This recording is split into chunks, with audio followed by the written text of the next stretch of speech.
So I've been playing RE7 story DLC.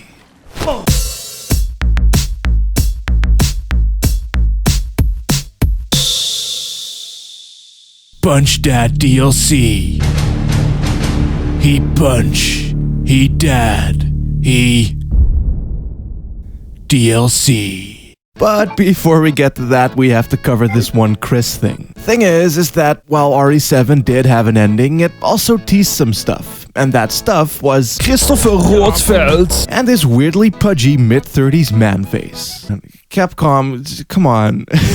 Characters can be consistent, you know? Like look at Laura. She changed, but the iconography remains similar. But meanwhile, Jill Valentine went from this, to this, to this, and then this. It's fucking weird. Anyway, because I'm lazy, I'm going to assume that you've seen my RE7 review and or played the game yourself and thus know what do. Not in like the spoiler sense, but more so in the way that this is a game that plays the same. Honestly, this DLC feels more like one of those optional modes or post-game scenarios that would have otherwise been on the same disc, like Separate Ways or Tofu's Quest, A Vegan's Revenge. I mean, it's just a map that's kinda like a map that was in the OG, meaning that they've toad-scobbled it together from existing assets and also wrote a story that has loads of intercom banter so we can skimp out on making any new models, let alone having to animate shit. Cause, you know, it's free!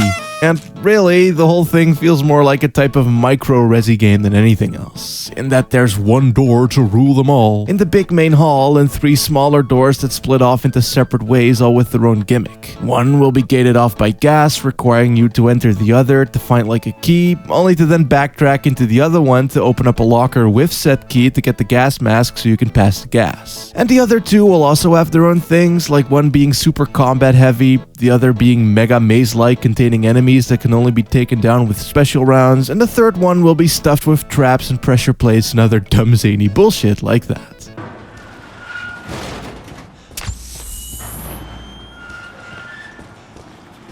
What is this? Those noxious fart gases, by the way, are like this game's main mechanic. I mean, yeah, Chris will play a bit differently in general, doing his usual Hulk boy thing, like being able to punch dudes when they stagger, very satisfyingly splashing them to bits. And he also solves puzzles in the patented Chris way by kicking shit, breaking shit, blowing shit up, and hitting stuff really, really hard. Sadly, the suplexes and wrestle moves have fallen to the first-person gods, as I can imagine the camera flipping around like that wouldn't be all too frisky, but he does play like how an FPS Chris would, not just being an Ethan with bigger guns. However, that is also it. And so they relied on the fart gas to set it apart more. But just take a look at this. This is the oxygen meter, which runs out as long as you're ass deep in gas as the ass clouds cloud your vision. And as stated, entire areas will be soaked in it, thus requiring some mild planage and many a hastage while you're in there, as well as a keen eye and a readiness to boulder fuck the punch out of these new enemies. There's a giant fat guy who stomps at you threateningly, and there's also these annoying little fuckers, some generic bloaters, and these guys who can only be taken out with the special rounds I mentioned earlier that are quite hard to find, making it paramount that you do not miss. And it is because of this and its tiny 2-hour size that this DLC is balanced as all fuck. Those rounds, for example, match up to the amount of special dudes that you can encounter perfectly, making it so that you're only able to avoid 1 or 2 of them maybe, and like miss twice, but then after that you will definitely be sucked. You'll be sucked. And also just in general, you tend to find just enough stuff to never feel OP, whilst also always feeling the fear of understackage looming over you. It walks the tightrope act of being scary yet fare pretty gosh darn well, is what I'm saying. Additionally, the filters and the abject darkness brought on by the gas does give it kind of its own unique stressy flair, and the 3 hallways make for a decently nice gumbo of RE gameplay styles. I'd call it neat, which is what I'll do, but on the other hand, it can also come across as a bit disappointing due to the lack of story and the fact that the entire thing takes place within the mines, which already were by far the worst bit of the original RE7, so it's free, I guess, so who really gives a shit? And hey, they also released it in tandem with Part of me wanted to write this entire segment in all caps doing the Nomura voice because that's how fucking awesome this shit is. But I don't think I'd survive that if I'm honest. Reason why though is that every dad punch is just and every finisher is absolute. And every big, hulking, throbbing minute of this mad cunt of a side story is just full on.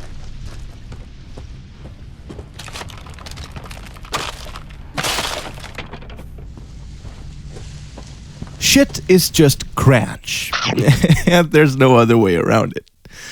But yeah, so Zoe was the only member of the family son who still had her sanity, and so she was the only one left behind to go and fuck herself, thus promptly turning into an anime crystal princess upon completing her focus. Crikey mate, it's me Vanille, fucking crikey, I'm Australian I guess, but I can't really do an Australian accent, so I'm just some sort of amalgam of Britain now. And I'm hoping I'm going to cry and whine for the entire game. Guys, we must band together. I'm Eminem.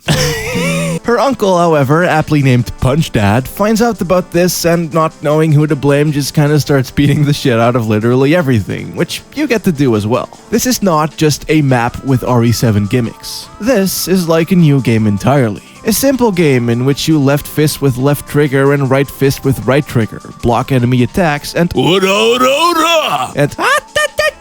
your way around the comparatively linear levels. There aren't really any puzzles, actually. There's no backtracking, you just kinda walk along a set track and occasionally loop back around through shortcuts, making it more like RE4 in terms of general structure, which is great, as the combat is actually the sole dominating focus. Shit's very much built around the enemy negotiation, I guess. You have two combos, being a quick punch at the end of chain done through left, right, and right, and a big fuck-off finisher done through right, left, which also allows you to knock them over, thus getting your stomp on. Now, sure, I get that this might not sound like much, and in fact it doesn't sound like fuck all, but again, it is in the way that you interact with these boys that makes stuff a lot more interesting than the sum of its punches.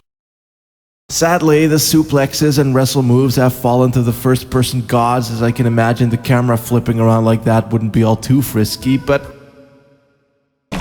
here we go!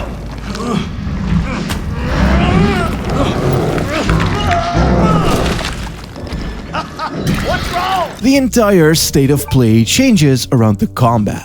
Health items, for instance, are now everywhere as they're just butt bugs because Swamp Dad. And you'll also find stat boost items that almost act as a type of equipment in a sense, beefing up the damage what punches do just by having shit in your inventory. And there's also a much larger emphasis on combining items to craft bombs and throwable spears with scrap metal and twigs so one can take down the one-hit kill crocodiles that spice up the otherwise punch-drunk levels. Additionally, you can also stealth kill dudes, which I mean, I'd knock it as why would you want to avoid combat in a game all about combat, but they're so fucking beefy and visceral that I couldn't be fucked to do so. The only real issue that I have with it, I suppose, is that it can be quite hard to orient yourself properly. I mean, first-person games have always been a bit fuck in the spatial awareness and FOV departments, especially on consoles, so by the time you start hogging away at a bitch, sluicing and slashing his person all over your first person while also needing to keep said person within frame and trying to block their attacks that you might not even be able to see good in the dark, while the game also does that whole eyes adjusting to light sources thing, it can sometimes begin to feel like you're just mindly bashing away in the hopes of hitting something. However,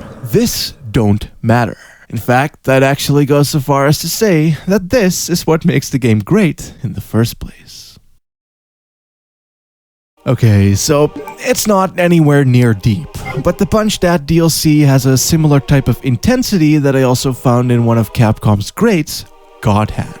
By which I mean that I physically started pushing buttons harder, forgetting everything around me, sinking into a tantric trance, not minding at all that I was fighting this boss for the 5th fucking time. A big thing here is the fact that every punch means something. Control scheme wise, it feels more like a mech game than anything, with each trigger revving up a process that satisfyingly pays off every time it lands. But landing said landing is tough, as enemies will have a weak spot, aka their head, because of course, can be dismembered Dead Space style and will also fidget around attacking back at you, requiring frequent blocks or counter punches punching their punches. And then also that whole camera orientation thing, making it quite hard to keep their punching bag heads within frame. Now, a chain is only a chain when each hit connects. So, if you go for the left, right, but the first right misses as a result of any of the above, then the second right won't trigger shit. Which you will feel, given that those finishers and combos feel really fucking good to pull off. And yeah, sure, it's not as if the regular punches won't do any significant damage at all, but given how much more fun the alternative is, it really began to coax me into wanting to be the best there ever was Pokemon. And I'd say that that's where its god-handness comes from.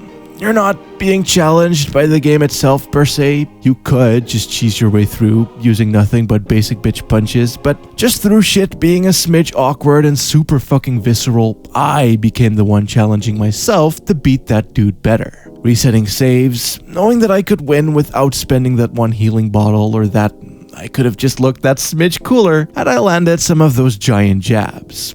All of which goes for just about every single encounter too, thus making this 2-hour game one of the most fun 2 hours I have ever 2-houred. It is quite great. What the hell is this? One of their fancy toys? Real talk, by the way, this thing, this Electro Fist, is fucking amazing. Charge.